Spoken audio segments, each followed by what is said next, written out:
Okay, so I'll just give you a rundown of the topics we're going to cover this evening before we get into them. Chris Billam-Smith has signed with Zuffa Boxing. That'll be the first point of discussion.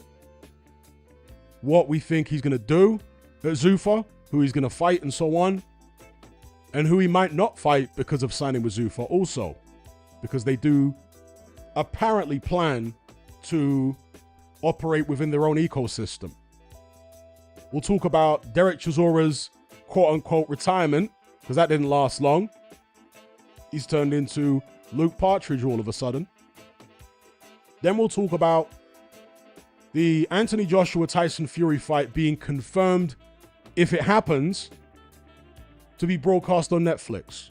So let me just clarify the headline. It's not that the fight has been signed and confirmed. It's that Eddie Hearn has confirmed that if the fight happens, it will be on Netflix rather than DAZN, which I think is a fantastic thing for boxing. When Netflix started doing boxing content, I made various videos at the time stating my hope, my wish, that they get into boxing in a more major way. There were a lot of negative Nancy's and naysayers, they're not going to do that. Well, thankfully, the boxing gods answered my prayers and they are getting more heavily involved in boxing in major fights. Obviously, there was Terence Crawford versus Canelo Alvarez. And now, according to Eddie Hearn, if this Fury-AJ fight happens, it will be on Netflix. And the first person to talk about that and make that claim publicly and very bullishly was the GAD, Gareth A. Davis. So we have to give him his flowers on that. Anyway, let's start at the top with the first point of discussion. Chris Billam-Smith signs with Zuffa Boxing and will fight on Sky Sports. Remember, Zuffa have done a deal with Sky Sports in the UK. He says, this is about proving I am the best in the world. That's an interesting statement. What can we read into that? The headline says, Chris Billam-Smith agrees a multi-fight promotional deal with Zuffa Boxing. Billam-Smith will fight on Sky Sports with his next fight to be announced soon. He said, quote, this move is about proving I am the best in the world. I can't wait to get back in the ring. Headlining shows live on Sky. Now, Chris Billam-Smith, 35 years of age, former cruiserweight champion, lost his title to Zurdo Ramirez. He's got a record of 21-2, 13 of his 21 wins by KO, both of his losses on points. He's never been stopped. Those two losses were to Richard Riakporhe, and I've already mentioned Gilberto Ramirez. He's coming off a win over Brandon Glanton, and that's interesting because the guy who Chris Billam-Smith is surely being lined up to face, Jai Opetaia, is also coming off a win over Brandon Glanton. This is the current cruiserweight rankings across all four sanctioned bodies. Not that it particularly matters if Opetaia and Billam-Smith are going to be fighting for a Zuffa belt. I think most of us are of the view that Opetaia shot himself in the foot signing with Zuffa if he's as hell-bent on becoming undisputed champion as he makes out. Zuffa, as I said earlier on, made no secret of the fact that they wanted to keep everything in-house the same way they do it with the UFC, Dana White that is. They wanted to make most fights or all fights within their own ecosystem. And they wanted to dispense of the four major sanctioning bodies, not work with them. Now, perhaps they'll go back on that a little bit if operating within their own ecosystem becomes a little difficult, at least in the teething stages. We'll see what happens with that. But since they made their intention so clear, what else could Jai Opetaia expect? It's kind of strange. Opetaia, as I've said before, to me comes across as a guy who was born to be a fighter, but wasn't necessarily born to be an astute businessman. So, yeah, this move, I would imagine, means that Opetaia and Billam-Smith are going to be matched together. Again, both coming off wins against Glanton. Opetaia, I think, beat Glanton more comfortably, but Billam-Smith beat him as well. How do you guys see that fight going? Personally, if it gets made, I think Jai Opetaia will make mincemeat of Chris Billam-Smith. We know Chris Billam-Smith is a very tough guy, never been stopped, got a good chin, but he's a guy that takes a lot of punishment. I'm not quite sure he's as fresh now as he was a few years ago. And Opetaia doesn't have the greatest defense himself, but he's so much faster than Billam-Smith. He's so vicious with his punches, and he's relatively good at staying out the way and controlling things from long range when he wants to.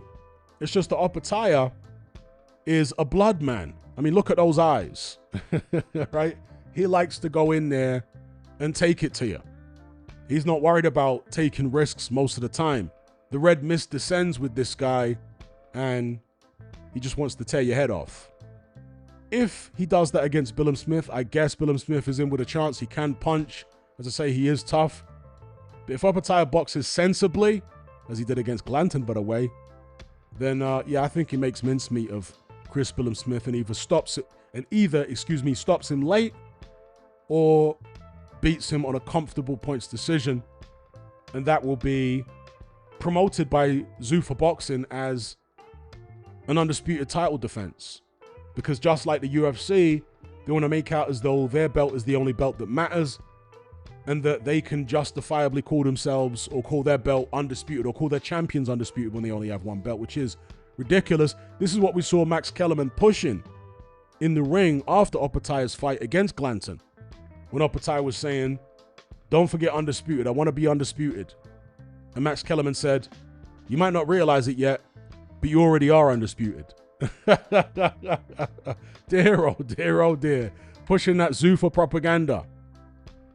What do you guys think of this move?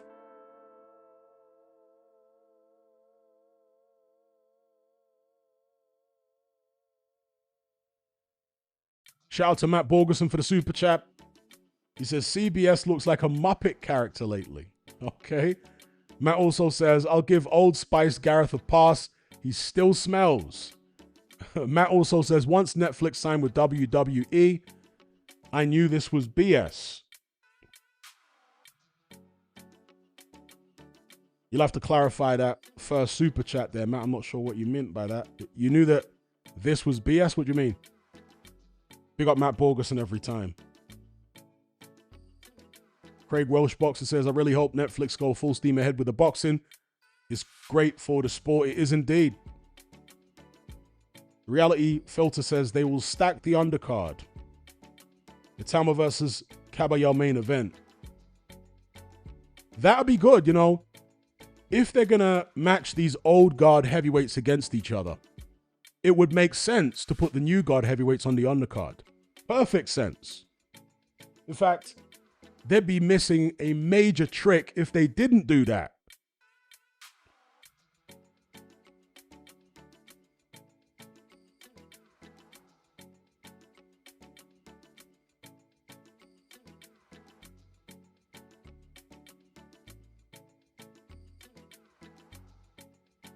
Okay, so we got an idiot in the chat.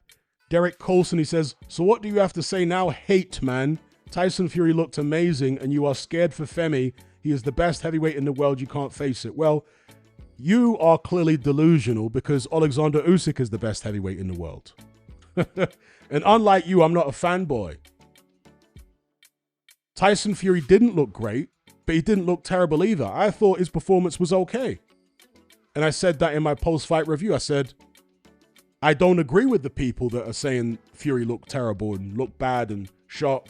I thought that for a 37-year-old man coming back from back-to-back defeats and a 16-month layoff, I thought he looked all right. Especially considering the fact that he's got a long history of fighting to the level of his opposition. He's one of these guys that needs a bit of fear in him in order to produce his best form. When he goes in there against someone he's expected to play with, he can sometimes underperform. He did that against Nevin Pikage back in the days. He did that with Otto Wallen. He certainly did that with Francis Ngannou.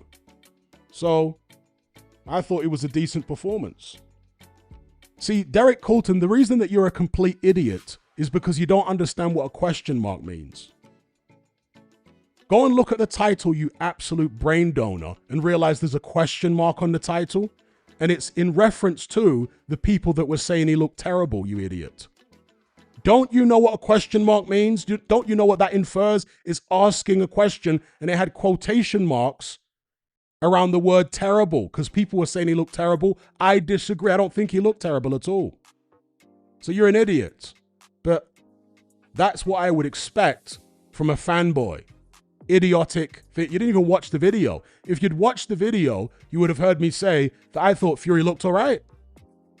And if you'd watched my other video, I would have said that AJ looked bad not getting in the ring. He looks like he's ducking Fury. That's what you would have. That's the inference you would have deduced from it.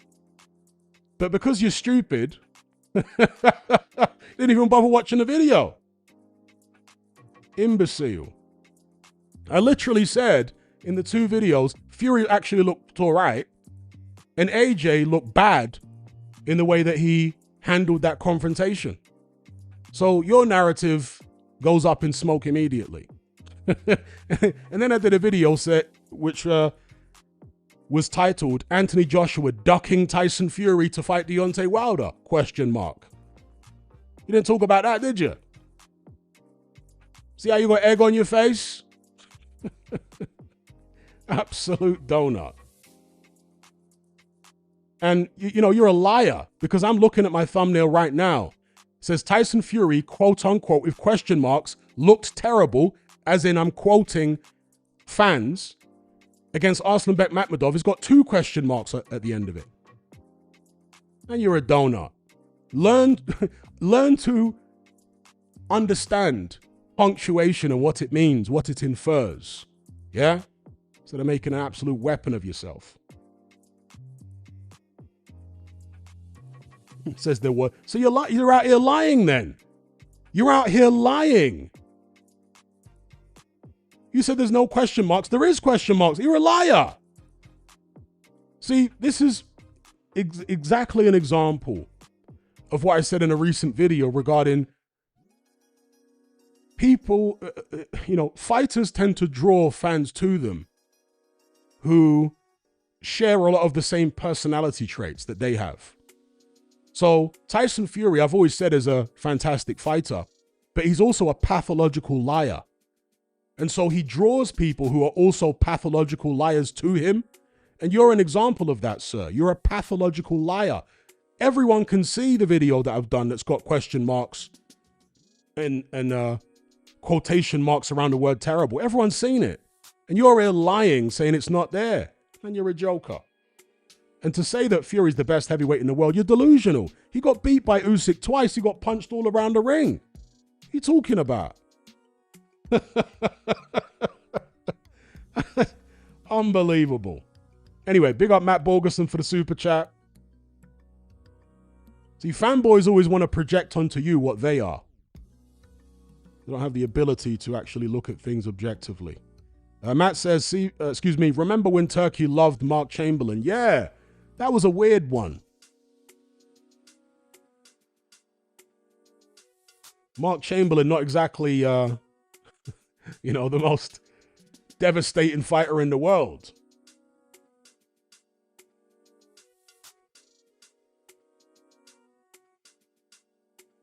Big up Luca, he says, Kellerman says Tyson Fury should be #1 contender. Well, what you have with the American boxing pundits are a bunch of people that were bamboozled by Fury's rhetoric, by his propaganda, by the top rank and PBC propaganda for several years. And you've also got the fact that they live in this time warp in America. I'm not saying all Americans, by the way, all right? But there's certainly a significant proportion of American boxing pundits, fans, fighters who still have this belief or perception that if a foreign fighter hasn't won major fights in the United States, he can't be that good. And so, because Tyson Fury has won major fights in the United States, they overrate what he did there and completely dismiss what other fighters have done outside the US. I mean, in the run-up to the Usyk fight, the first one, the majority of American pundits were picking Tyson Fury to win and doing so quite bullishly. But a lot of UK pundits and people in the UK, I mean, the mainstream kind of Gareth A. Davis types and all those ones, yeah, they were picking Fury. But there were a lot of others who weren't necessarily connected to the media that were picking Usyk. For example, George Groves, Duke McKenzie, so on and so forth. But in America, it was virtually unanimous. They were all picking Fury to win, and they were all acting like it was going to be easy work for him. Even people like Sergio Mora, and this really speaks to how they fell for all the, as I say, Fury, PBC, Frank Warren propaganda, and this situation where they live in a bubble where they think it's still the 1990s or something, where America used to dominate heavyweight boxing. And back then you could legitimately say, if you haven't won big fights in America, we can't really take you seriously, because the heavyweight division was largely based in America then. Hasn't been the case for over 25 years now, so some people need to catch up. But yeah, Kellerman saying Fury should be #1 contender. It speaks to all that. But then again, maybe it speaks to Fury potentially doing a deal with Zuffa, because originally the Makhmudov card was supposed to be a Zuffa card. Lest we forget that. Big up Matt Borgerson for the super chat. He says he jumped him on the streets after 1. Big up Matt.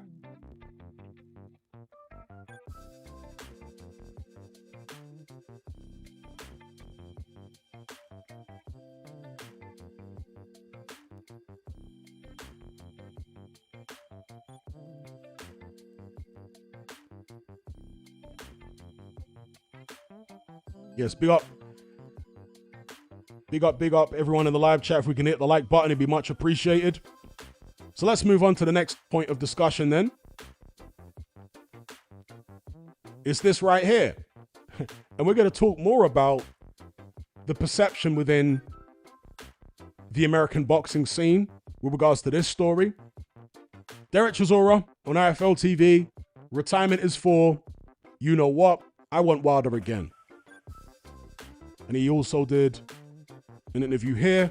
He said he wants a rematch with Deontay Wilder. Now, Eddie Hearn was interviewed about various things over the past few days. But in one of these interviews, he put out there the possibility that AJ's tune-up before fighting Tyson Fury might be against Deontay Wilder. Now, I think that's a very foolish suggestion, and I'm not sure if he's even serious about that. But the response from one of the American reporters was, You're gonna put AJ in there in a tune-up against Wilder? He just sent Derek Chisora into retirement. I mean, what? Wilder just sent Derek Chisora into retirement. I mean, what planet are you living on? Derek Chisora said that before the fight, he was saying, win or lose, I'm going to retire after fighting Deontay. So Deontay didn't send him into anything. All right? It's as if Derek Chisora received the worst beating of his career or something against Deontay Wilder. The reality is, he's been in much tougher fights than that before. Way tougher. He was down 3 times in the Parker rematch. Did that guy not see that? Did he not see the Chisora-Parker rematch? Did he not see Chisora's fights with Tyson Fury? Did he not see his fight against Carlos Takam, which was an incredibly taxing fight? He obviously pulled out the bag and knocked Takam out, but Derek Chisora was taking a hellacious beating in that fight, round after round. He obviously got knocked out cold by Dillian Whyte, something Wilder never came close to doing. He got chinned by David Haye back in the days. Finished conclusively. Wilder couldn't do it, so Wilder had to come up with the excuse of, I was holding back because I wanted him to see his kids and his family. What a load of rubbish. In that 8th round, he tried to take Chisora's head off. He wanted a highlight reel knockout. He wanted a viral moment where he said, I love you, and then hit him with a big right hand and knocked him out. Because literally seconds after saying I love you, he threw the big right hand. Chisora ducked underneath it. Deontay Wilder has always telegraphed that punch. Derek Chisora, despite being grossly out of shape, overweight for that Wilder fight, because he's fought at such a high level for so many years, he's got good eyes. He knows how to read when a punch is coming, especially against a relatively uncultured fighter like Deontay. He ducked the vast majority of Wilder's right hands. He was able to read the vast majority of them. The times when Chisora was caught clean, it tended to be when he pinned Deontay against the ropes and he was opening up with those wide hooks of his. And Deontay managed to, clobber him at mid to close range with a couple of right hands, which forced Derek Chisora into retreat, which he's done in many, many, many fights over the years. That's what he tends to do when he's hurt. He'll retreat back to the ropes and try and sucker you in to hit you with a big right hand, which is why Deontay hesitated for a bit before throwing his right hand, because he knows, or he knew, what Chisora was up to. So all this talk about, he carried him, and that's just excuses from Deontay because he couldn't get the job done, because he couldn't do to Derek, and again, a career heaviest, totally overweight Derek, what David Haye did and Dylan White did to a prime Derek. He couldn't do it. So, of course, the silly excuses come out. Yeah, Derek Chisora was so beaten up by Deontay Wilder, and I'm obviously being sarcastic now for those, in case there's any Wilder fanboys hanging around that don't understand the sarcasm. Yeah, Chisora was so beaten up and so traumatized by the career worst beating that Wilder put on him that he wants an immediate rematch. He wants Wilder again. Yeah? And let me tell you what, the narrative that people are pushing is, certainly in the Wilder fanboy circles, if Deontay was in his prime, he would have knocked Chisora out. Well, what about if Chisora was in his prime against that version of Deontay? If he actually had the stamina in him, the rounds in him, a bit more foot speed and hand speed, sharper head movement because he wasn't, from not being ridiculously overweight, he would have obviously done better. But they never want to talk about that side of things. So yeah, Derek Chisora saying retirement is for wussies. He wants to run it back with Deontay. I don't think Deontay will do it unless he's exhausted all other opportunities or all other avenues and possibilities for his next fight. If there's nothing else on the table, then maybe he will say, yeah, let's do it again with Derek, but it has to be in the United States. And that will be a fair request because I feel like the referee was against him in the fight for the most part. So, and I'm sure Derek would probably be up for that, fighting Deontay in the United States or maybe in Saudi or wherever. Just not on Derek's home soil. What do you guys think about this? Chisora asking to run it back with Deontay. And if he does manage to get the rematch, he needs to come in better shape. Why he was a career heaviest is beyond my understanding. We got Matt Borgerson for the super chat. He says, if you watch the post-fight interview, Chisora didn't seem like he was going with the whole retirement thing. I knew he'd come back again. CTE, bro. Well, boxing is an addiction. So many fighters over the years get completely addicted to it. Not just the fighting, but obviously the money and the adrenaline rush. Being in front of that crowd, being a gladiator. The cheers, people willing you on. They get addicted to everything about it. And Derek Chisora is definitely addicted. And one of the things that's allowed Derek Chisora to become addicted is because he doesn't have an O to protect. He's not worried about how many losses are on his record. His ego is not tied to the loss column on his record. You know what I mean? Whereas most fighters it is. With most fighters it is. So once they rack up a certain amount of losses, they start feeling down about themselves and bad and this and that. And they want to leave the sport. But with Derek, he's like, I don't care about that. I'm still getting paid. People still want to watch me. I don't care how many losses are on the record. Let's go. And that, as I say, is what has facilitated this addiction to professional boxing. Big up Matt for the super chat. And yeah, as far as the CTE, I'm sure he's got that too.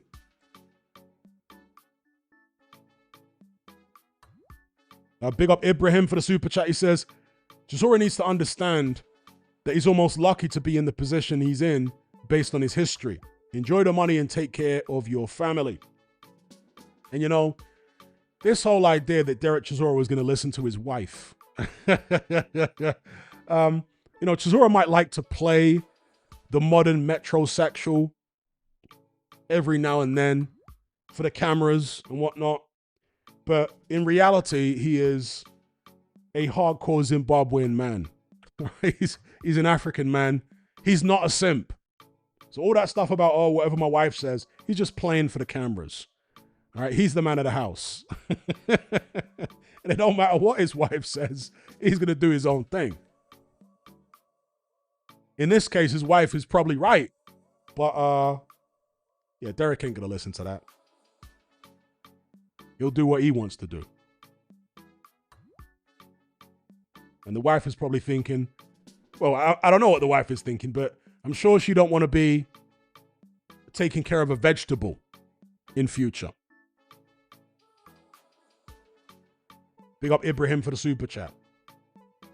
Shout out to Kayvon Green. He says, if AJ can't beat Wilder, then he should just retire. Terry O'Conman says, it was a terrible fight. It will probably still sell because of their names, but I'd probably boycott it, honestly. Won't even stream it. Yeah, Kayvon Green, if AJ can't beat Wilder, he should just retire. I've been saying he should retire for the longest, but if he's going to fight on, it has to be against his contemporaries. It has to be against the Furies and the Wilders of the world. I just don't understand the idea that they would fight Wilder first before Fury. It makes no sense to me. Wouldn't you want to fight the winner of the Fury-Wilder trilogy? The guy that won that trilogy, not the guy that lost it? There's more to gain from a Fury fight than there is from a Wilder fight, and less to lose. If you lose to Fury, then you've lost to somebody who a lot of people, right or wrong, still perceive to be the number 2 heavyweight in the world. If you lose to Wilder, you've lost to a guy who people perceive to be maybe a top 10 heavyweight, but nowhere near the top 2. And the Fury fight, there's more money in it than the Wilder fight. So it's very puzzling that they would look to go that route and fight Wilder first rather than fight Fury. But maybe it's all a bluff. Maybe AJ's not in the headspace where he wants to fight either of them. So he's putting Wilder in there as a way to scupper the deal with Tyson Fury. You know, it's possible. Especially coming off that crash. You don't know where his headspace is at. And Anthony Joshua is an overthinker. He's a guy that overanalyzes things. And in fact, let me pull that back. Anthony Joshua is someone who actually isn't an overthinker. He's someone that doesn't really think at all. He outsources all his thinking to other people. He has all these experts in his camp taking all these measurements and what have you, and then he consults them about what he should do and this, that, and the other. He's always outsourcing his thinking to trainers. That's why his team is so big. AJ must have one of the most expensive teams in boxing. I don't know what it's like now with Usyk's team, but in years gone by, his entourage is flipping massive. He's got all these different strength and conditioning people and these specialists and experts with all this computer data. And dear, oh dear, oh dear, what a carry-on. It's only boxing. This ain't rocket science. You don't need all them damn people. But it's indicative, really, of Anthony Joshua's lack of faith in his own judgment and his lack of intuitive ability. You know? Just doesn't seem to trust his own judgment at all. Has to outsource all his thinking to other people. So, yeah, it's a weird one. Shout out to Cobras.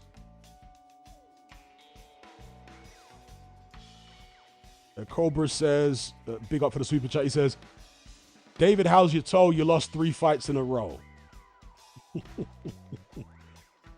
Yeah, hearkening back to the David Haye, Derek Chisora fight. And the hilarious brawl they had in Germany after the Chisora Vitaly Klitschko heavyweight title contest.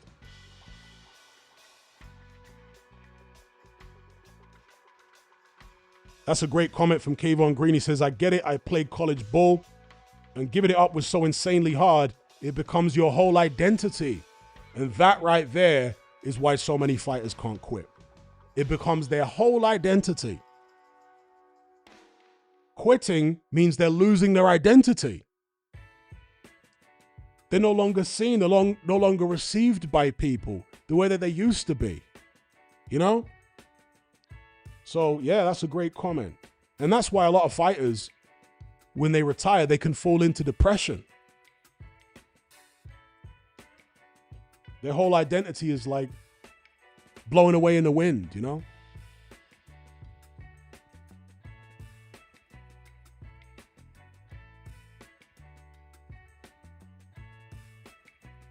NJ says he overthinks it himself but can't come up with the answer himself.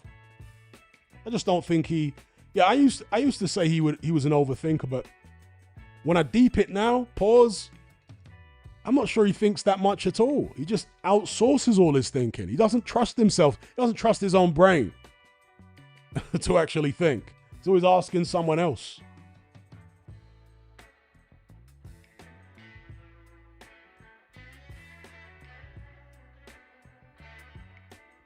Luca says, yeah, but he's got children, young children, and he talks about walking them down the aisle. I guess you're talking about Derek Chisora here.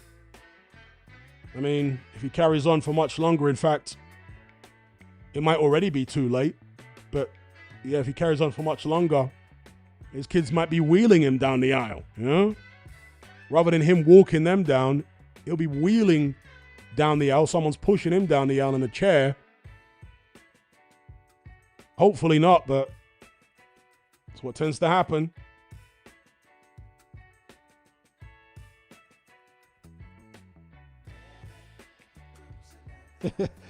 That's right. AJ talking about he's the landlord.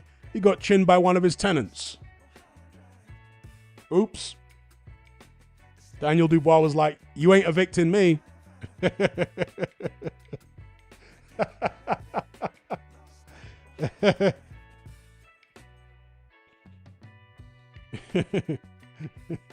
Stu the Q says, it looks like Deliveroo refused Chisora's job application.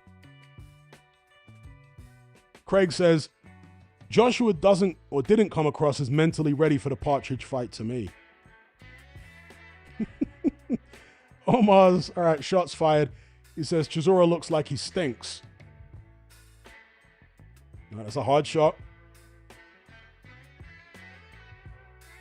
Just going back over the super chats here, making sure I haven't missed anybody. Don't like to do that. I think I'm up to date on them. NGS says he's definitely musty. Yeah, he looks like a musty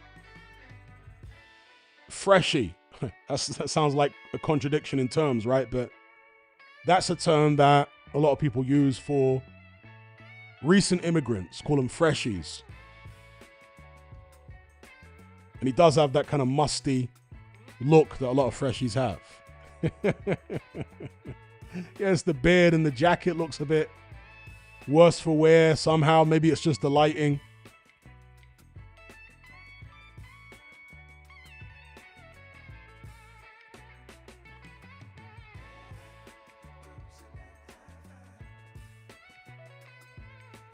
KD says the England shilling Derek does is annoying.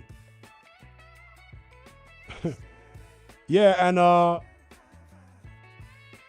it's not the least common thing in the world, is it, for Zimbabweans? No shade, but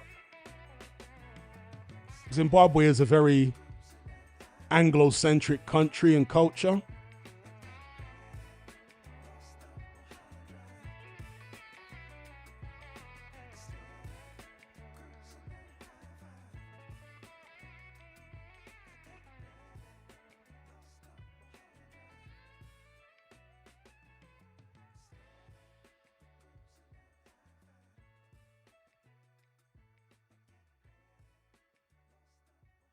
All right, so let's move on then to the main point of discussion here. And that is Eddie Hearn confirming that if the Joshua Fury fight happens, it will be on Netflix. Now, as I said at the top of the stream, I, in several videos, stated my hope that Netflix would get more heavily involved in boxing. And the boxing gods have granted me that wish because that's exactly what they're doing. Obviously, it has to make sense for them financially, and it apparently does make sense. And Turkey had to be willing to go down that road, and he obviously is. So to hear it from Eddie Hearn, to hear it from the horse's mouth, if this fight happens, it's going to be on Netflix. I mean, how fantastic will that be for the sport of boxing? To have the biggest fight in the whole sport in decades being broadcast to tens of millions of people, or is it hundreds of millions? I don't know how many subscribers Netflix have got. It's a hell of a lot, isn't it? I'm sure one of you guys in the comments would be able to tell me a rough figure for how many subscribers they've got. And that's just the number of people that sign up, because Netflix is often shared, a Netflix account is often shared by multiple people. As in, multiple people will watch, even on the one account, without actually having other users within the account. So a conservative estimate for how many people may watch the fight could be the number of, actually, obviously not every Netflix subscriber is going to watch it because they're not all boxing fans, but a significant proportion of them will. So yeah, for me, that's massive news. I'm a little surprised that DAZN would release AJ for that particular fight. They're not releasing him for his contract, they'd be releasing him for that one fight over to Netflix. But I guess the money will be so astronomical that DAZN may get paid a fee, which would be similar to what they would get if they put the fight on themselves, because DAZN's subscriber base isn't even remotely close to Netflix subscriber base. Right? It's not even in the same universe.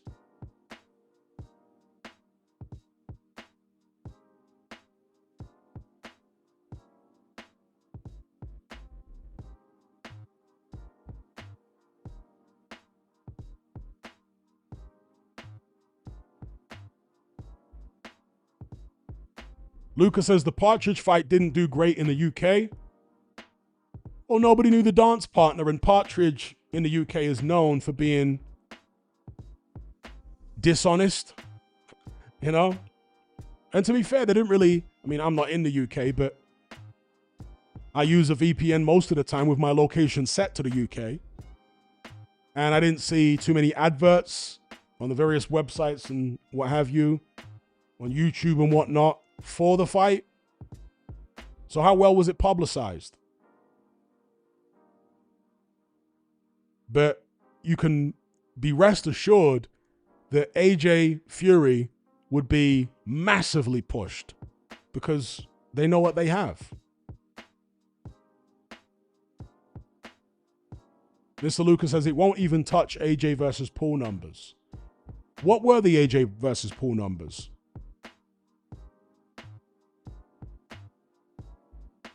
The box says there was no buzz.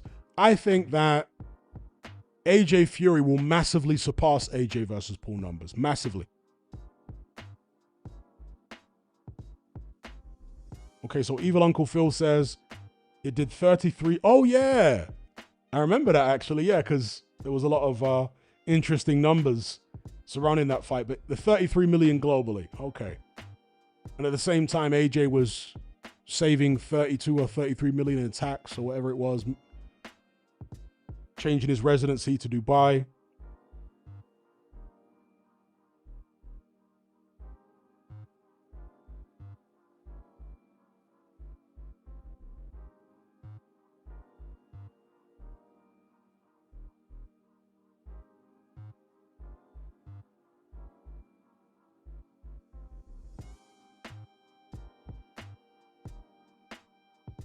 Evil Uncle Phil says the DAZN are happy as long as they get their fee. Yeah, apparently so.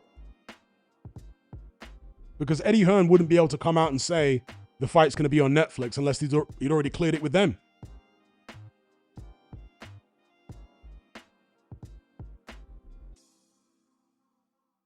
Mr. Lucas says, not a chance, Hatman, I'm sorry. Oh, well, I disagree. And not to bring up old stuff, but you did say that Netflix wouldn't get more heavily into boxing, Mr. Luca. And you were wrong about that. I suspect you're going to be wrong about this too, but big up Mr. Luca every time. I'm sure it will far surpass the Joshua Jake Paul numbers. Yeah, you did say that. You did. You were quite pessimistic about Netflix. You were like, nah, that's not going to happen. They ain't going to go into boxing in any major way. And they have done. I get your pessimism at times because boxing is such a shady sport. It is very shady. And the worst elements within the boxing business prevail more often than not. Fleecing fans and putting paywalls in front of paywalls in front of paywalls. So I get your pessimism. But sometimes we get lucky, you know? Sometimes the stars align and new players come into the scene who obviously have their own agenda, but sometimes their own agenda, coincidentally, is beneficial for fans. Not like that's their main objective, to give the fans better value, but sometimes they feel it's necessary to go that route in order to, as I say, fulfill their agenda.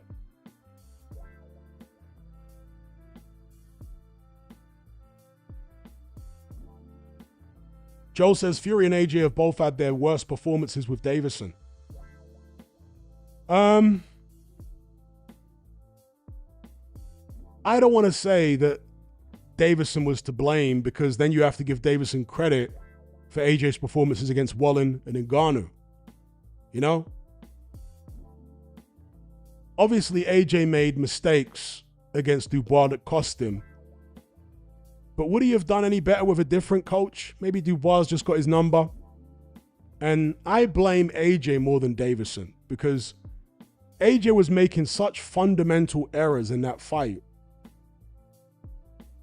It baffles me that a fighter of his experience would do that time and time again, that wouldn't correct those mistakes. I mean, in the very first round, when he got dropped at the back end of the round, he walked straight back when Dubois was coming at him, with his back close to the ropes and his chin in the air and his hands down. I mean, you're just inviting an overhand right. If you're going to be moving back in a straight line, you need to make sure there's enough space behind you in the ring. AJ didn't do that. The situational awareness was very poor. And, you know, even worse still, he continued to make that same mistake. Unbelievable. With all the experience he's got, he did not correct that very basic mistake. One of the other knockdowns, at least one of the other knockdowns, was the result of the exact same thing. And you could go back to the Andy Ruiz fight, the first one. He gets into an exchange with Ruiz after Ruiz climbed off the canvas. Gets clipped with a left hook, goes down. At the end of the fight, in round number 7, AJ is trying to exchange with Ruiz again. It's like, has this guy not learned? His thinking ability is, compared to a lot of his rivals, quite poor in the ring. And that's why he's always asking questions. What should I do now?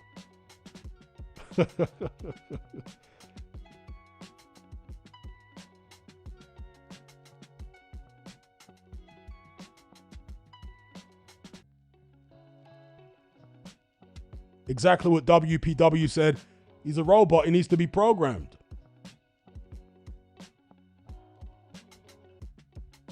Leo says, Hatman, does AJ strike you as an intelligent person?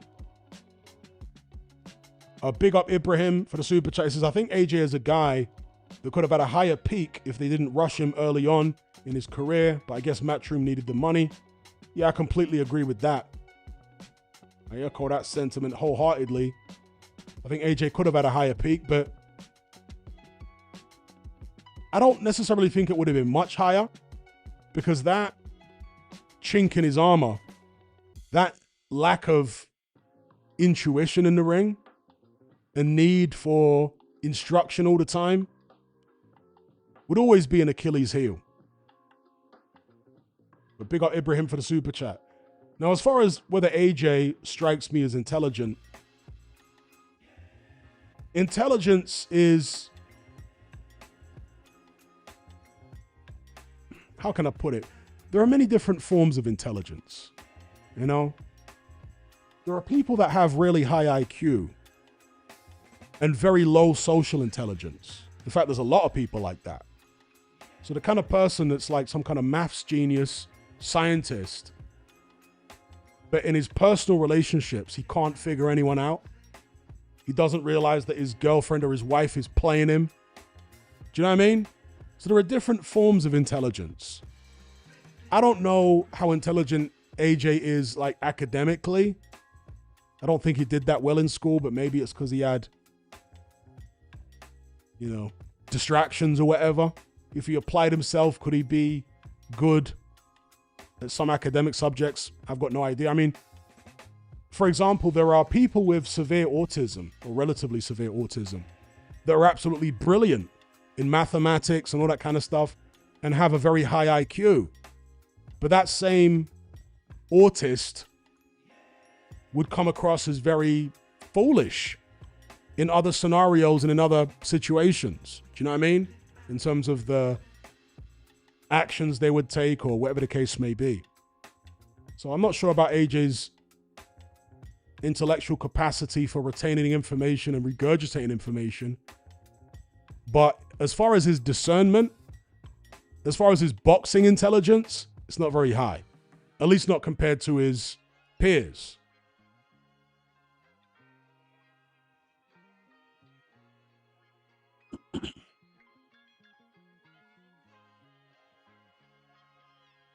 And of course, you got people that have great boxing IQ, in the ring intelligence, but outside the ring, they're pretty dim. You know? I mean, Floyd Mayweather, I don't think is the sharpest knife in the drawer outside of boxing, but in the ring, his athletic intelligence, his boxing intelligence was crazy high.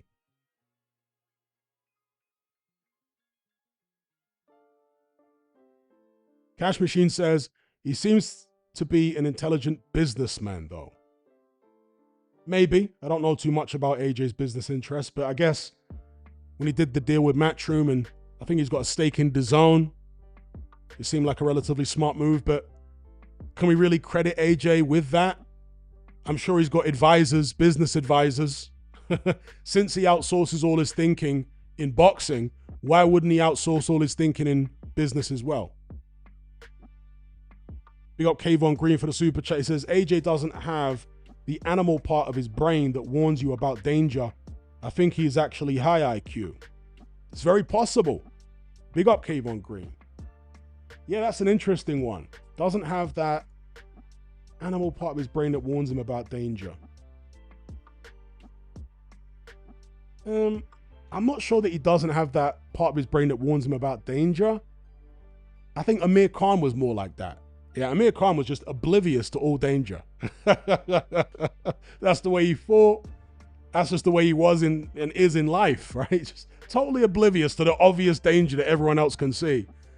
I don't think AJ is totally oblivious like Khan, but he's not as aware. Yeah, I would agree. He's not as aware of danger. And even more than that, he's not quite aware. He's not quite sure what to do when there's danger. He doesn't know how to react as instinctively and as intuitively as some other fighters do when faced with danger. He always needs instructions. What do I do now? Whereas a lot of his peers can just figure it out.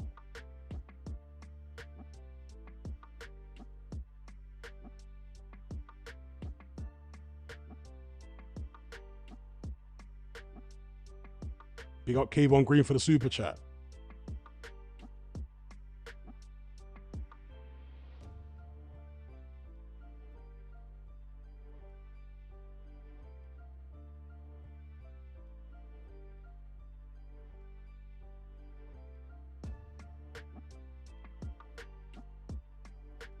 WizKid says, how many of you heard Tim Bradley on his channel? Not very intellectual. Yeah, Tim Bradley on his YouTube channel is absolutely diabolical. I mean, I don't know what is wrong with Tim, because when he was working on ESPN, he was fine for the most part. But on his YouTube channel, it's like he's dumbing himself down to sound like some type of imbecile. It's like a deliberate dumbing down of his personality. Maybe he thinks he's going to target a particular audience, or I don't know what. But it's ill-conceived by Tim Bradley what he's doing on his channel, because he sounds like a complete idiot, and he is capable of sounding relatively smart. As I say, he was doing it on ESPN for the longest time, but on his channel, I mean, dear oh dear oh dear. He's trying to appeal to the lowest of the low, it seems.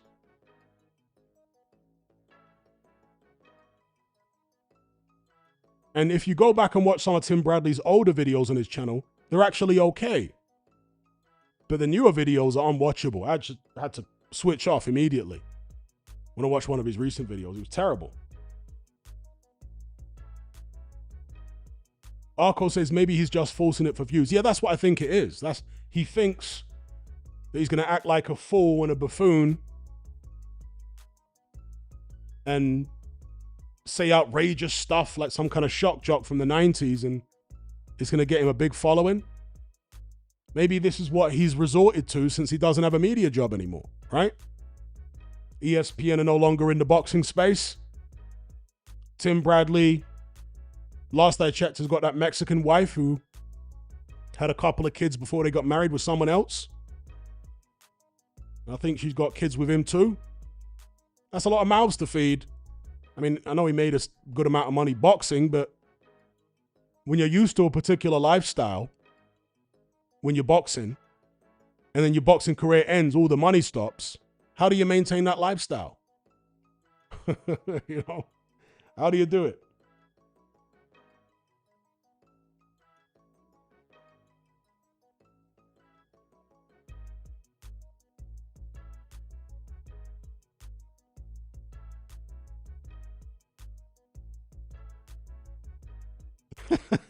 Evil Uncle Phil says, Bradley is dumbing himself down for YouTube. He flushed the toilet at the start of one to make a point about the card last week. You see, in the right hands, that kind of content will probably work, but Tim Bradley doesn't know how to pull that off. Just comes across as annoying when he does all that.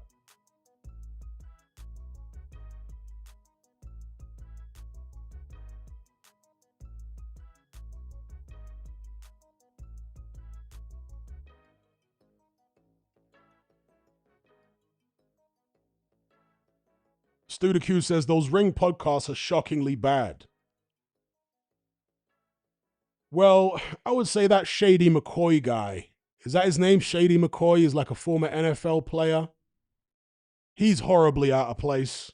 And I guess they've brought him in for the casual audience. He represents the casuals because the others are all boxing people. Whether you like them or not, they are boxing people. Kellerman's a boxing man.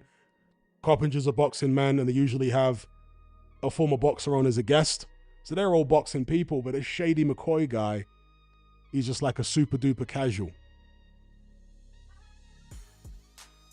In fact, there was a recent, was it a PBC show? Might have been a PBC show, where they had Cameron the Rapper as a pundit. I mean, can you imagine? Talk about trying to appeal to the casuals. Cameron the flipping Rapper was on the panel for the pundits.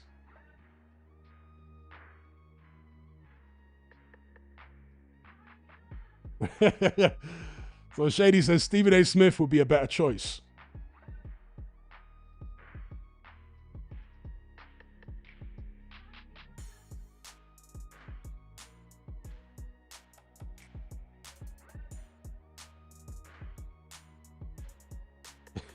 Encircled says, and the other simpletons they have in there, they make Spencer Oliver sound like a genius.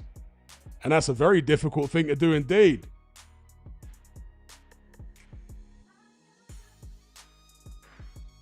Let me take a sip of my tea over here.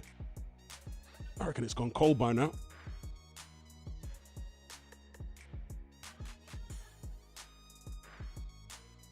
Yep, cold tea.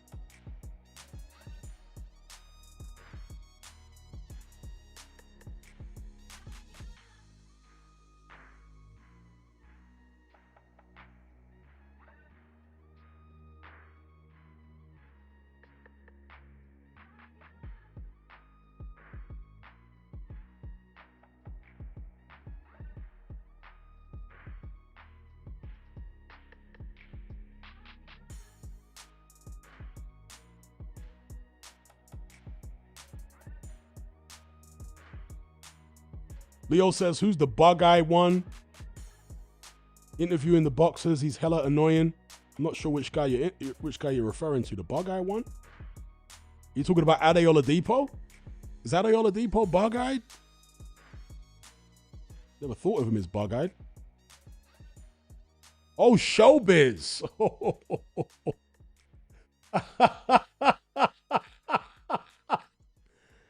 Say no more.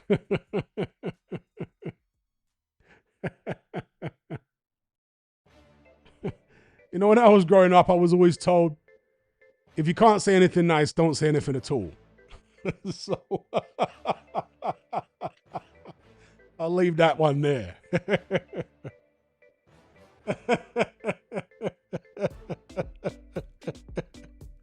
Evil Uncle Phil. I'll leave that one right there. I'll let you guys take that one. 0, 0, 0.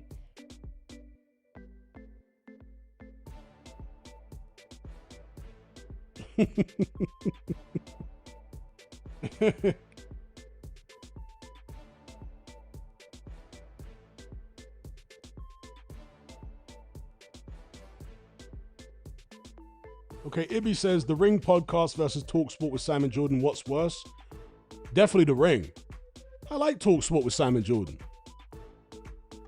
I mean, Spencer Oliver is perpetually annoying, but other than that, it's usually pretty good.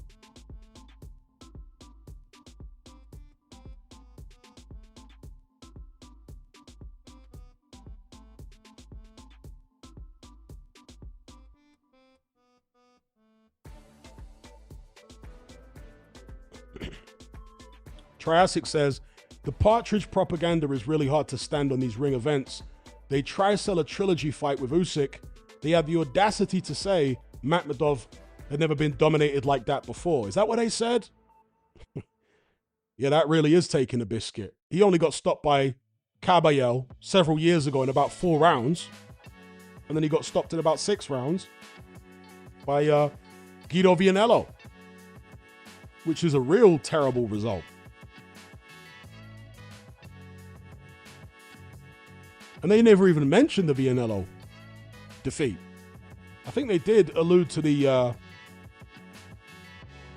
Caballel defeat, but they never mentioned the Vianello defeat. In fact, I swear one of the commentators at one point said that that was Makhmudov's only loss was to Caballel. I was like, All it takes is a cursory look at BoxRec before you go on air. It's not hard.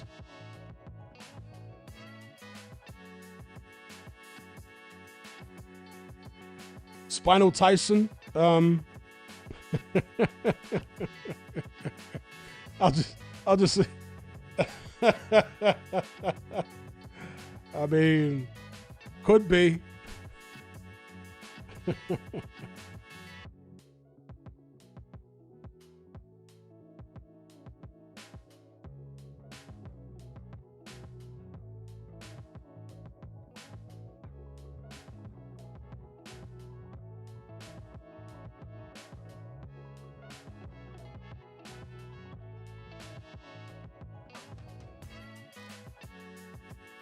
Evil Uncle Phil says, Jordan's boxing knowledge is extremely limited. When he said Hutchinson will lose to Taylor, it was based on feeling, not objective assessment.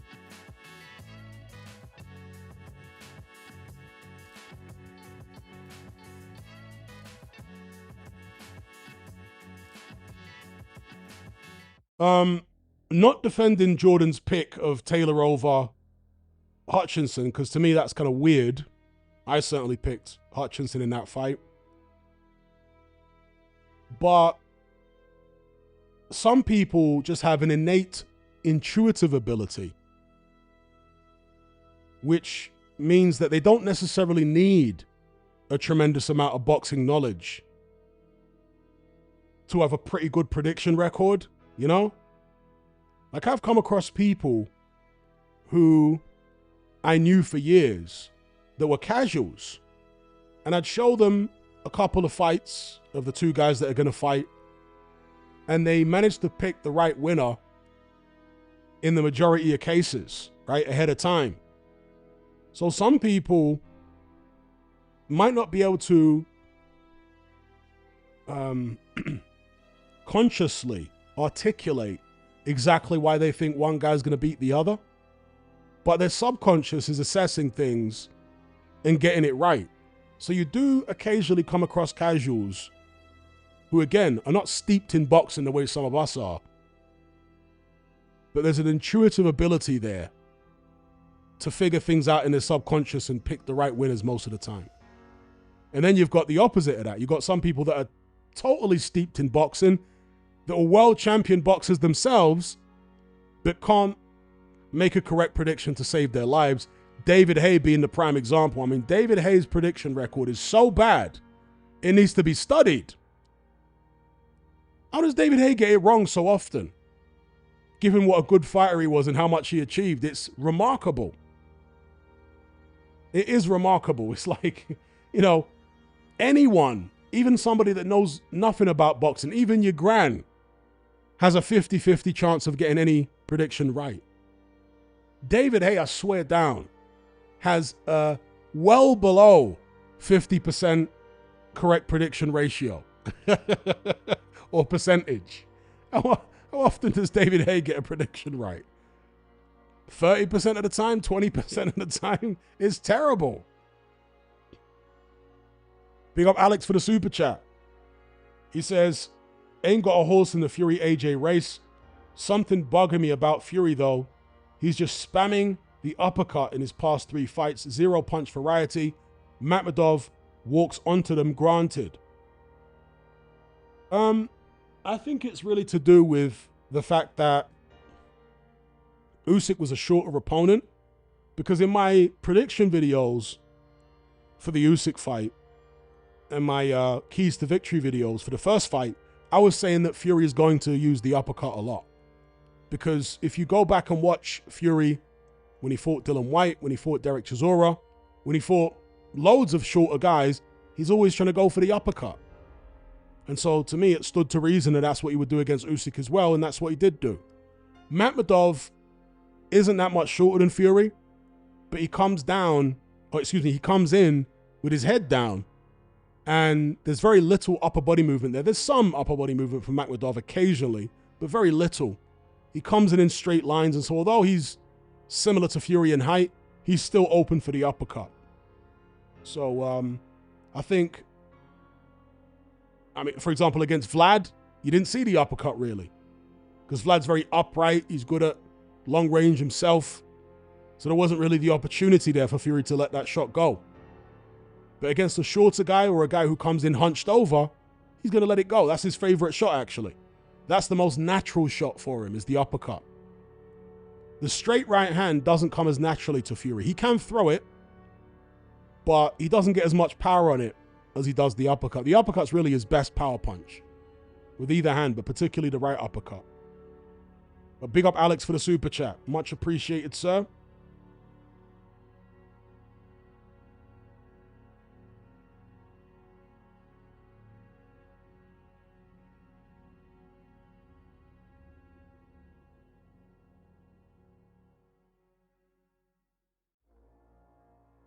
Yeah, there are some someone said Makhmudov the Neanderthal. There are some interesting specimens that you find in Russia, aren't there? Some interesting specimens. I mean, Makhmudov is an interesting specimen. Somebody in the Element group described him as fee fi fo fum. And then you had Nikolai Valoev back in the days. So in the outback of Russia, you do find some very interesting specimens and individuals. In the Russian tundra.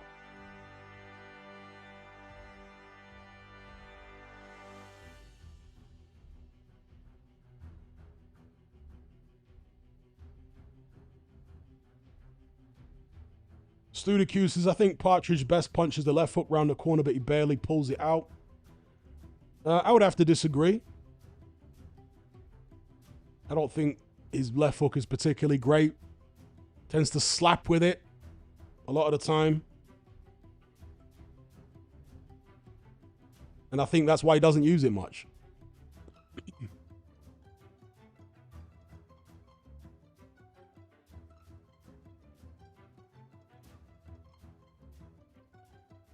So Ibby says, I will never be a Wilder fan, but Fury still throws weird floppy gloves on the eardrums of fighters. Yeah, he does. That's something he got from Muhammad Ali. Muhammad Ali used to do that. You go back and watch Ali fights, Ali would always flick his gloves and stuff like that. I guess it's a distraction tactic. Ali would often throw punches and hit opponents in the face with the back of a glove with an open palm. So that's an Ali thing.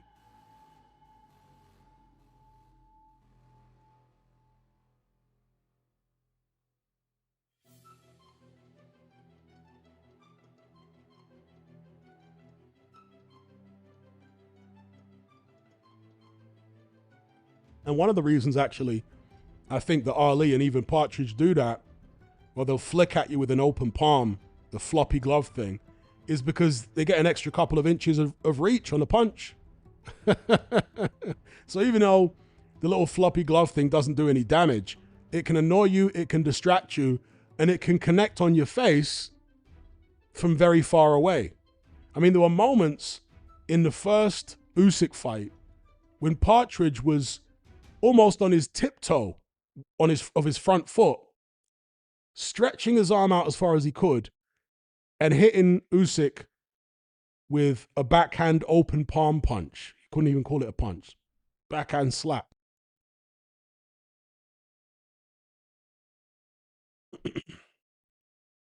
Obviously, that's not a clean, effective punch, is it? But he was doing that a lot with the jab in the first Usyk fight. And he did it in the first Wilder fight a lot as well.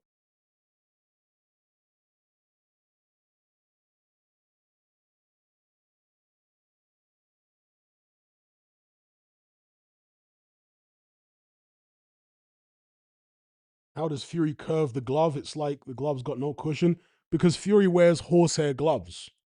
Horsehair gloves are very malleable. Yeah. Extremely soft. You can feel your knuckle through a horsehair glove. And throughout the course of a fight, the horsehair is going to move around inside the glove compartment. It's not like foam, which retains its shape a lot better. Horsehair gloves tend to become deformed over the course of a fight. It's quite normal.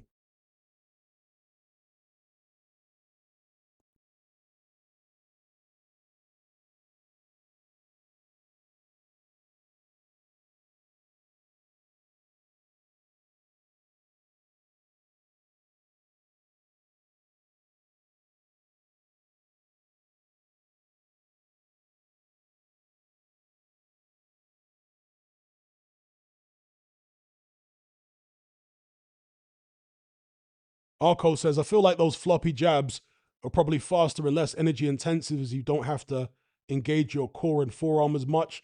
100%. Without a shadow of a doubt. Absolutely correct. Shout out to East Midlands Fight Fan. He says, has the fight been confirmed? No, the fight hasn't been confirmed. What's been confirmed is that if the fight happens, it'll be on Netflix. Eddie Hearn confirmed that. And for me, that's a massive thing for boxing. For the biggest fight for many decades, if it happens, to be on Netflix, no pay-per-view, that's fantastic for the sport. And great for me because in the country where I live, you can't get DAZN anyway.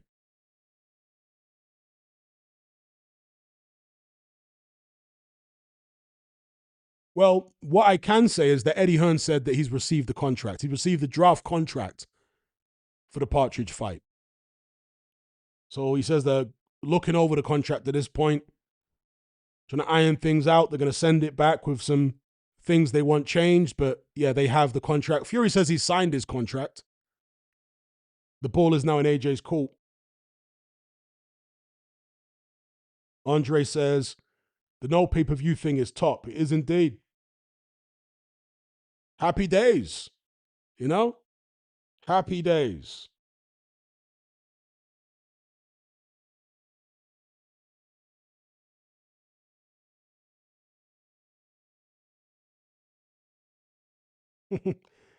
Omar says Luke Partridge definitely eats condensed milk. He's weird like that.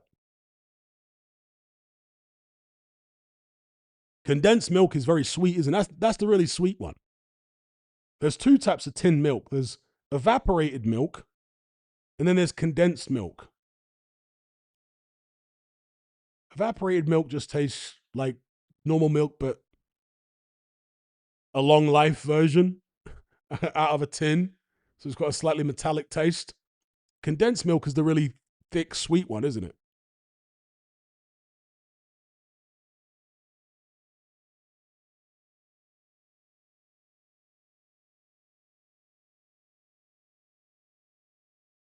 East Midlands Fight Fan says, how does Netflix work?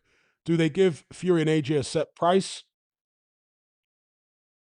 Well, ultimately, it's going to be Turkey Al Sheikh and the Saudis putting up the money, and they'll figure out how much they get from Netflix, depending on additional signups after the fight is announced.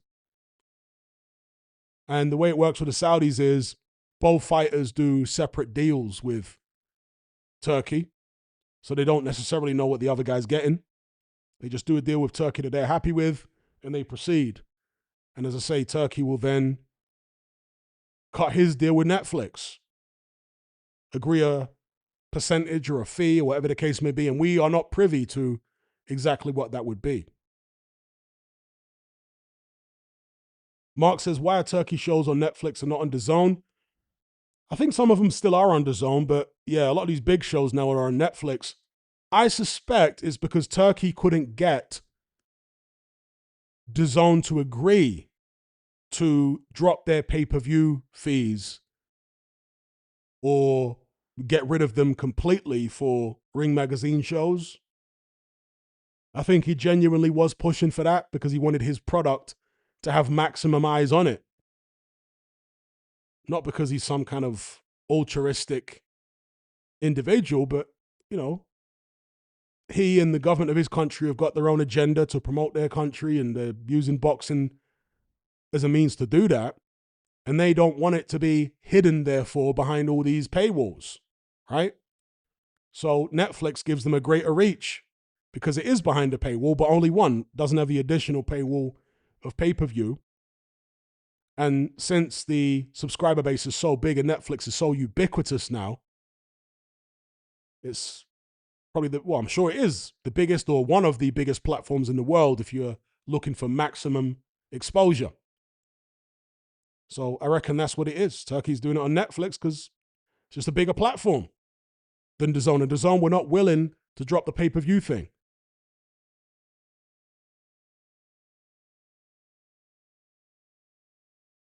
Mark says, so why was Turkey making money? As I say, he'll be getting a percentage from the broadcaster.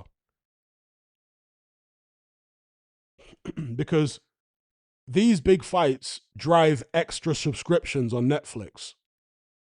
In the run-up to the fight, they'll be tracking the data, and they'll be able to see, okay, we've got all these extra signups, and based upon when the signups started and the trajectory of the signups, we're going to estimate that a percentage of them are from this fight taking place.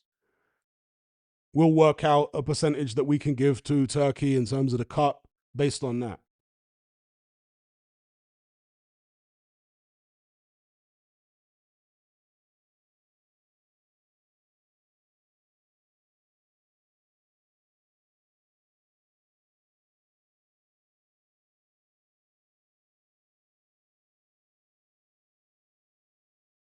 Vengeance says, gotta be real. Even though I joke about Partridge, I think he won the second fight 115, 113. He is a top heavyweight. Yeah, he's a top heavyweight, but I disagree about him winning the second fight.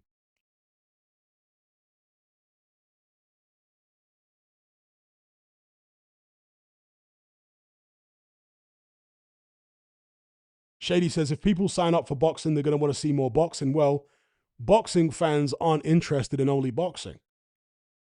There's plenty of stuff on Netflix which most boxing fans will also be interested in. Non-boxing content, movies and series and documentaries and all sorts of stuff. That's an advantage that Netflix has over the zone. Because there's a lot of people that are boxing fans, but they don't really follow many other sports.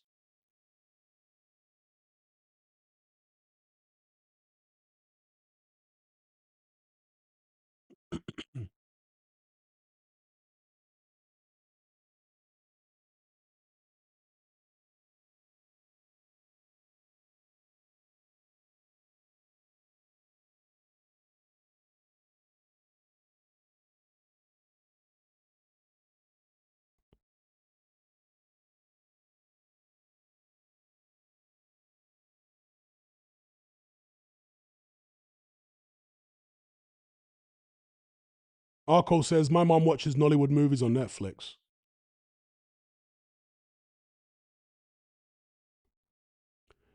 One of the saddest things for me is the demise of Nollywood. What the hell has happened to Nollywood? See, Nollywood, the production value has gone up significantly over the past couple decades. So there's a lot of Nigerian movies that look expensive, but all of the characters, all of the iconic actors have all passed away or they're past their prime now. And the majority of what Nollywood churns out today are these ridiculous, bloated love stories, all starring the same actors over and over and over again. And, they're in these grand houses with these pretentious characters. And often the whole movie will be filmed in one house or one mansion. Only women watch that stuff, bro. Rubbish. But the Nollywood movies of old, with Mr. Ibu and Sam Loco, the old Aki and Pawpaw movies, classic. They don't do Nollywood movies like that anymore. What in the hell has happened?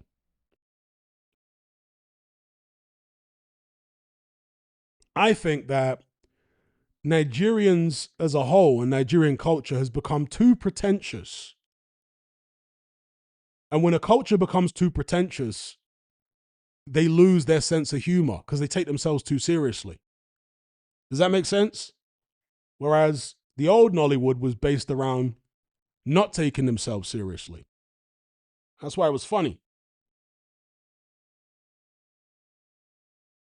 Oh, excuse me, has the music stopped? Let me restart the music. Thank you for alerting me to that.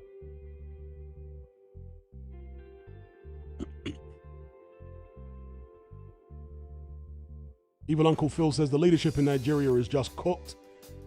Yeah, terrible, terrible leadership in Nigeria. Dear, oh dear. Talk about a stooge for foreign powers. Dear, oh dear, oh dear. And Ghana ain't much better. Proper stooge leadership in Nigeria. Unbelievable.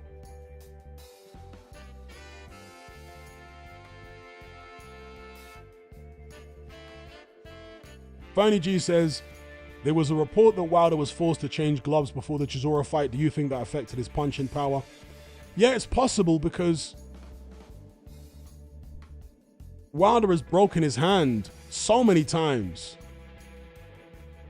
And he apparently had some custom gloves made for the Chisora fight. Presumably they had some special foam in there which was extra protective. But those gloves had not been approved by the British Boxing Board of Control, so he wasn't allowed to wear them. He instead had to wear a pair of Rival Guerreros. And there are several variants of Rival Guerreros. I think there's probably 3 or 4 variants. One of them is pretty protective, but perhaps not as protective as the custom gloves he had made. And that's a chronic issue that he's had with his hand for years. So as somebody said in a live stream the other day, that could be one of the reasons that Wilder doesn't punch as hard. I'm not saying Wilder doesn't punch hard at all these days, but he doesn't punch as hard as he used to. Maybe because of that chronic hand problem.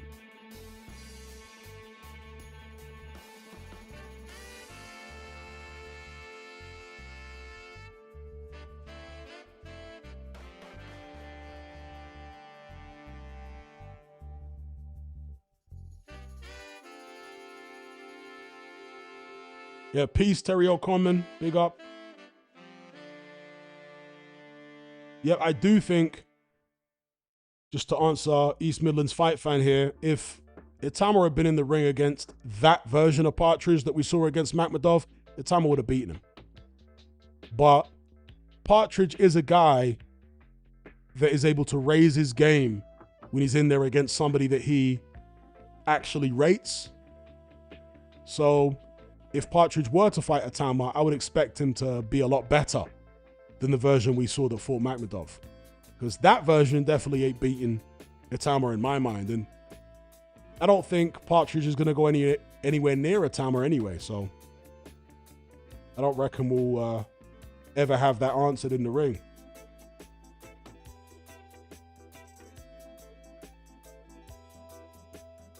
Yeah, I've spoken about CBS signing with Zuffa earlier on in the stream. Yes, did speak about that.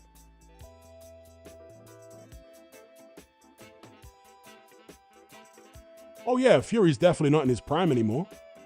Definitely not. He was getting caught by shots from Makhmudov. Makhmudov is extremely slow and crude. And, you know, people talk about Fury being this great boxer. But he still makes mistakes. He isn't as technically immaculate as Usyk is. He makes certain fundamental errors. And they were pointing them out on the Netflix broadcast, actually. He pulls back in straight lines when he's in the corner and all that kind of stuff. But he usually gets away with it. There's another thing that he does, is after he throws a right hand, he will often not come back with a left hook. And when he throws the straight right hand, he will leave himself off balance. That's how he got dropped by Francis Ngannou. He threw a 1-2, then a 1-2 again, left himself off balance, and Ngannou countered with a left. He did the same thing, made the exact same mistake against Makhmudov in one of the rounds, and Makhmudov clipped him with a left hook.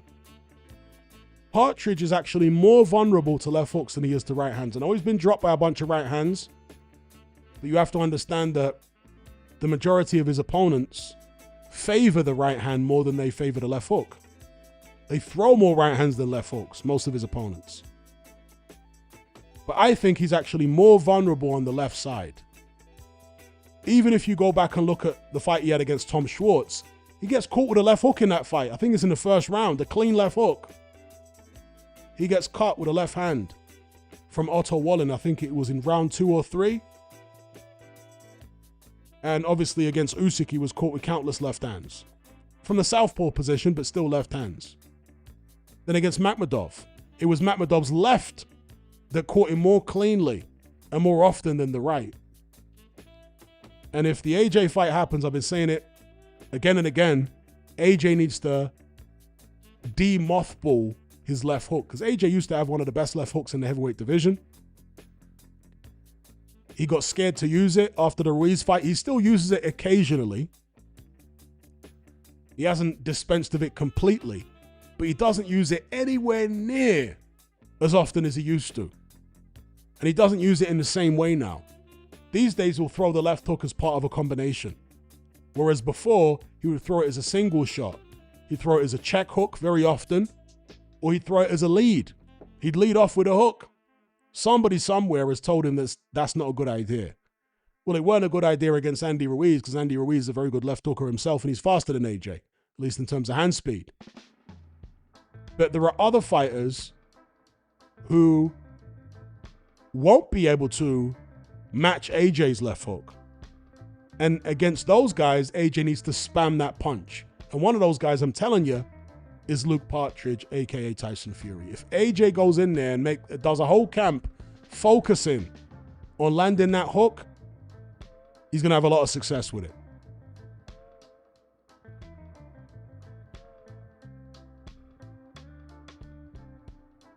Shout out to Keto for the super chases. I think AJ got tired of trying to win the crowd over. So now I feel he's leaning into a heel bad guy persona.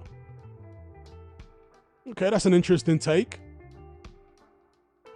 I assume you're saying this based on what he did at ringside, not getting into the ring to face off with Partridge.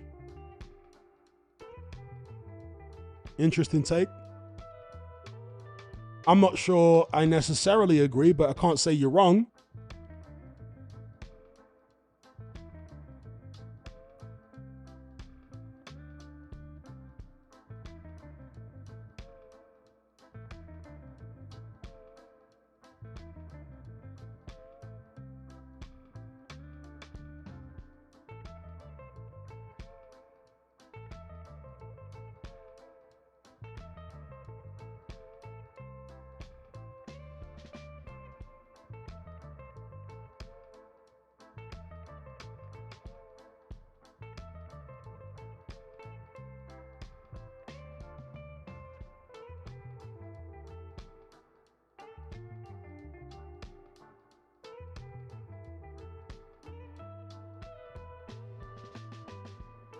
Yeah, AJ used to have a great left hook. One of the best left hooks in the heavyweight division. If you want an example of how great AJ's left hook used to be, go and look at the first 2 rounds against Andy Ruiz in the first fight. Obviously, he drops Ruiz with a left hook in the 3rd round. But go and look at the left hooks he landed, particularly in round 2, but I think also in round 1, against Ruiz in that first fight. Beautiful shots. Accurate, powerful, quick. And you go all the way back to AJ's amateur days. He was knocking people out with a left hook. But after that Ruiz fight, he mothballed that punch. He was like, no more left hooks. And now he barely uses them now. Again, when he does throw a left hook these days, he'll throw it as part of a combination. Like left jab, right hand, come back with a left hook. But he won't throw it as a single shot anymore. He won't lead with it.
Vengeance is contesting this idea that AJ's got a great left hook. No, he's got a great left hook. I'm not saying it's the greatest left hook in boxing history. I'm saying he's got one of the best left hooks in the heavyweight division right now. Or he used to. I'm not saying his left hook is better than Joe Frazier, but I'm not saying that. I'm saying that compared to his contemporaries, he's got one of the best left hooks in the heavyweight division. And he obviously dropped Andy Ruiz for the first time in his career with a left hook. Ruiz has never been down that hard before or since then. He'd never been down up until then. But the knockdowns he suffered since then were nowhere near as heavy as that knockdown in the first Anthony Joshua fight.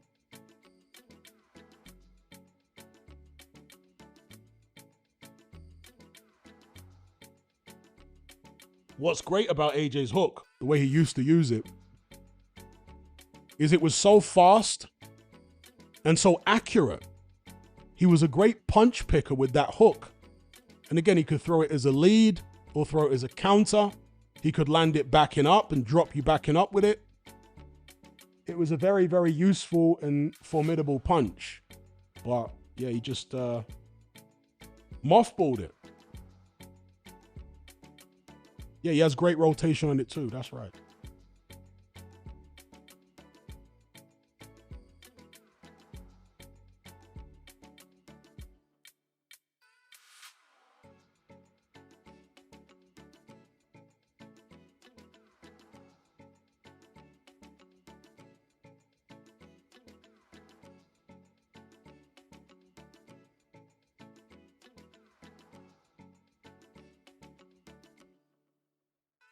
I mean, who's had the most powerful left hook over the past 10, 15 years? Dillian Whyte? Yeah, he's got a more powerful left hook than AJ, probably. But I wouldn't say it's a better left hook. Like, AJ's left hook was more intelligent. It was more accurate. He could leap in with it. Do you know what I mean? He could land it going forwards, backwards. Dillian Whyte's left hook, it's more powerful, but because he's got slow feet and poor balance, his timing is not as good. The stars have to align in order for him to land it. Whereas AJ's left hook was more versatile. Not as powerful, but more versatile and more accurate.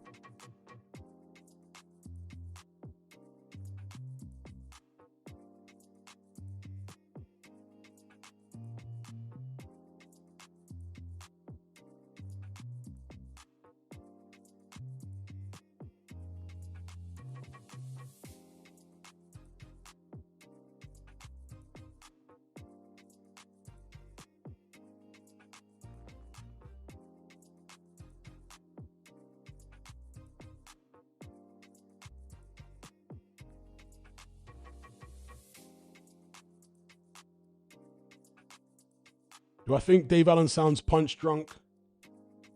A bit. As does Derek Chisora.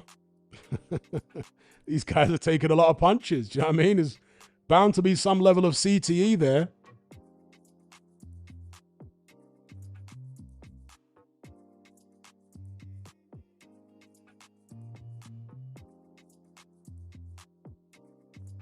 Yeah, Vlad had a great left hook as well. Vlad's left hook was a fantastic shot. Very powerful. Again, he could lead off with it. And one of the most impressive adjustments I ever saw Vlad make was in the Pulev fight. Because Pulev's jab was so good. And you know, Vlad relies on his jab a lot. Pulev's jab was so good and so powerful, he actually wobbled Vlad within the opening seconds of their fight with a jab. You guys remember that? And Vlad realized, you know what? I shouldn't get into a jabbing contest with this guy because he can actually match me for jabs. Might even be able to outmatch me. So what I'm going to do is I'm going to go to my left hook. And that was the punch that won Vlad that fight. He kept landing the left hook on Pulev over and over and over again. And then, of course, knocked him out with a left hook. So, yeah, Vlad had a tremendous hook. And again, he could use it in a bunch of different ways. It wasn't just limited to ending a 3-punch combination. He would throw it as a single shot, actually, more often than not. Knocked Eddie Chambers out cold with it.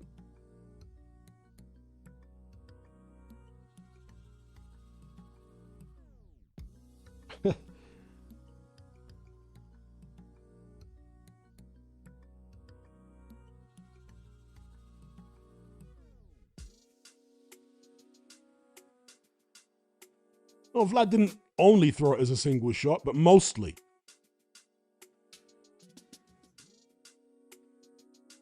No, I never had an argument with Dillian Whyte. Never in my life. Some people made up some weird rumors that they saw me on the street and we had an argument or an altercation or something. People just fabricate stuff. That never happened.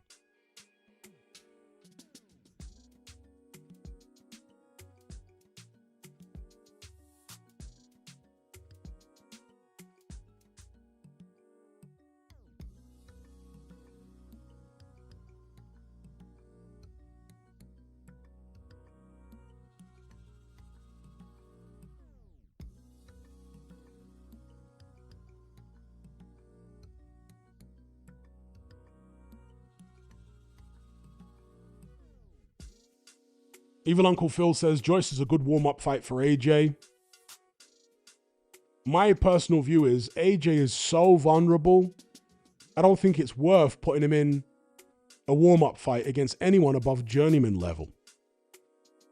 Not even Joyce. I don't think it's worth that risk, whatever type of risk that would be. I think you either go straight into the Partridge fight, or if you do give AJ a run out, it's got to be against somebody that is as safe as possible, as possibly can be, you know?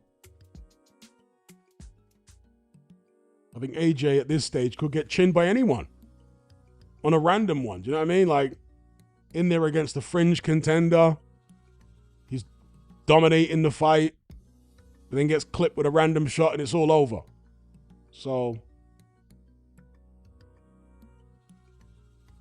why risk the Partridge fight at this stage by putting him in against somebody with a pulse?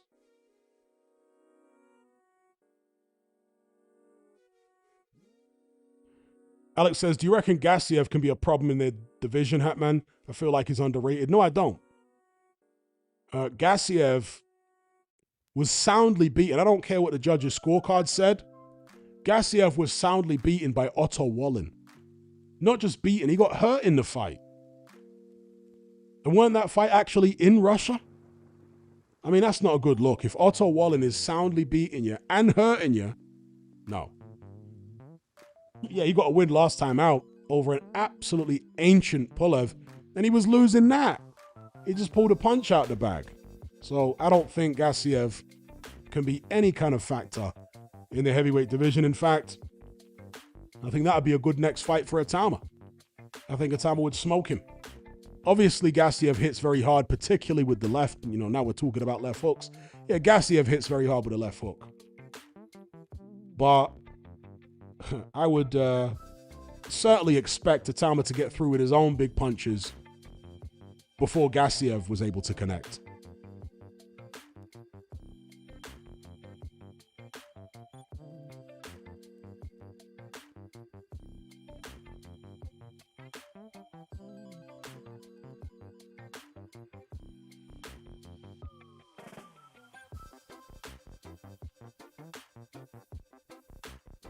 Andre says, Itama must step up. Gassiev ain't that. Oh, Itama's what, 14-0? I don't see the rush. I don't think Itama should go anywhere near a heavyweight title fight until he's at least 18-0, preferably 20-0. I do not see the rush. The Mike Tyson record is not there to be broken anymore. So they should take their time, develop him.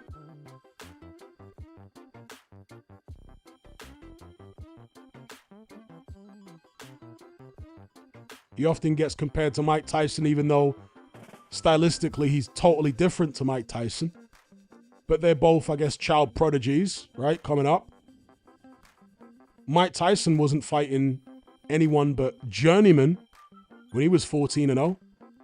In fact, it is a fact that Itama has fought better opposition through his first 14 fights than Mike Tyson did through his first 14. So, if Tyson is held up as whatever he's held up as by people, why should Itama have to fight better opposition than Mike Tyson did at the same stage of his career? I don't get it.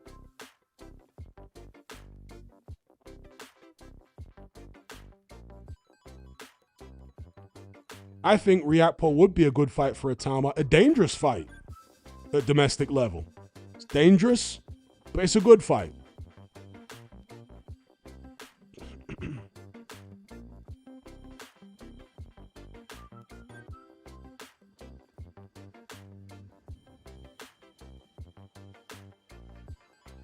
Vengeance says Itama won't reach the ceiling that Tyson Fury has reached.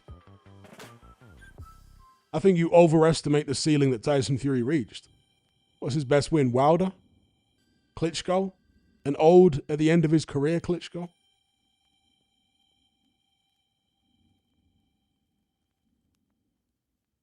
Okay, Vengeance must be trolling, saying that Fury is a top 2 heavyweight of all time. That's got to be trolling. Who's Moses' style most like?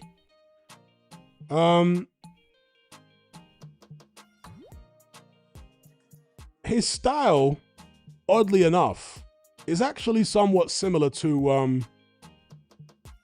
Melakuziev. Bektamir Melakuziev, the Uzbek fighter. You guys know him? Itama's style is actually somewhat similar to his.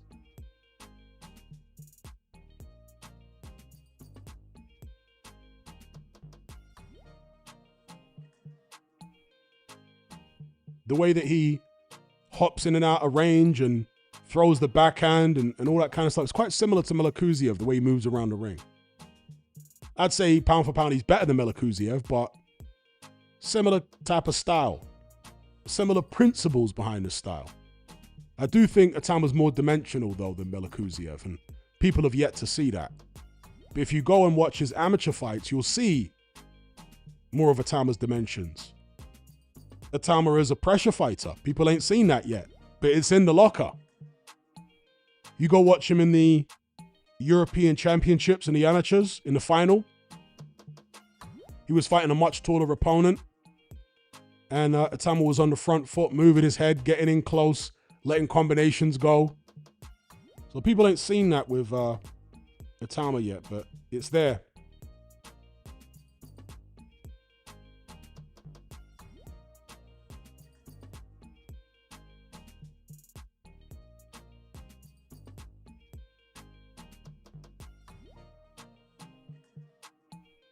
Completely agree with Matt Jukes. Partridge hasn't proved that he's the second best of his generation, never mind the best.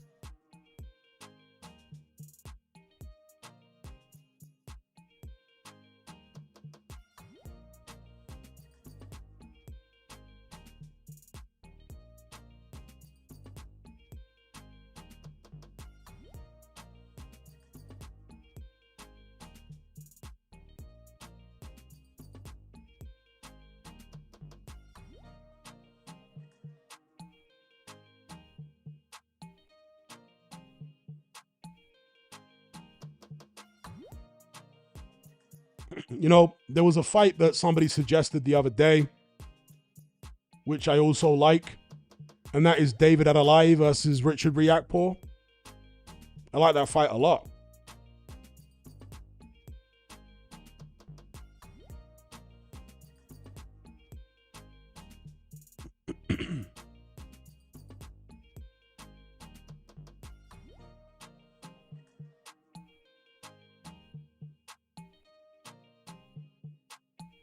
Evil Uncle Phil says, Adelaide will get stopped in my opinion.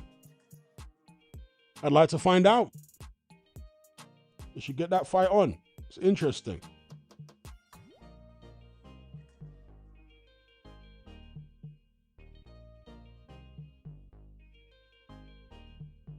Yeah, I disagree with Joker on that particular point. I thought that Makhmudov looked physically stronger than Fury through the first half of the fight at least. I think when Makhmudov got tired, yeah, Fury then started being able to move him around in the clinches.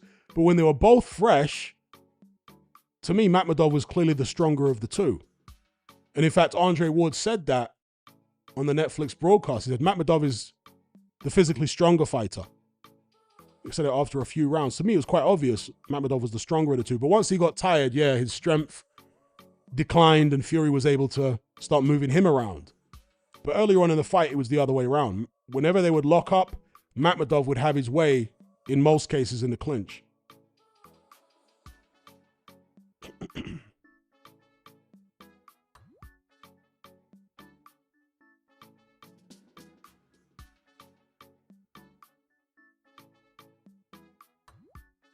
I don't think anyone's got a gas tank worse than Zhang. I don't think Makhmudov's... Nah, I don't agree with that. Makhmudov's gas tank ain't worse than Zhang. Zhang's gas tank is absolutely diabolical. Didn't he break a record in the Parker fight for the fewest punches thrown by a heavyweight over 12 rounds? Something crazy like that. The fight was, at the very least, close going into the 12th. More realistically, Zhang was behind, and he didn't throw any punches. Did he throw even a single punch in the 12th round against Joseph Parker? Zheli Zhang, I don't think he did. So, I'm not sure I've ever seen a top 10 heavyweight with worse stamina than Zheli Zhang. It's crazy how bad it is.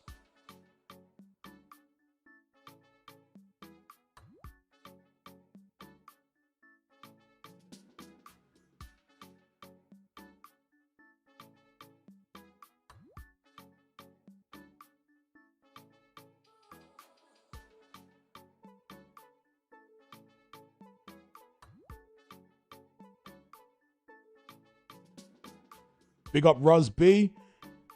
He says, if heavyweight fights were only 3 rounds, Zhang would be a serious problem. Okay, Encircled says, Zhang threw 12 punches in the final round against Parker, but landed 0. Okay, so he landed 0 rather than throwing 0. Still a crazy stat. Can you imagine in a fight, which is at the very least razor close, but you're probably actually behind? You come out, you only throw 12 shots, and landing none of them. And it was a slow-paced fight. It's not like that fight was fought at a high tempo, but Zhang was so knackered that he couldn't bring himself to throw any more than 12 punches in the final round.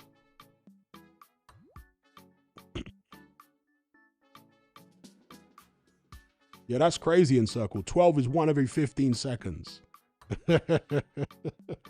If you average it out, which realistically would have meant that there may have been portions of that round where Zhang went, I don't know, 40 seconds, a minute without throwing a shot. Because the punches likely wouldn't have been evenly spread throughout the 3 minutes. So yeah, crazy. Indeed, he hasn't fought since Caballero cooked him.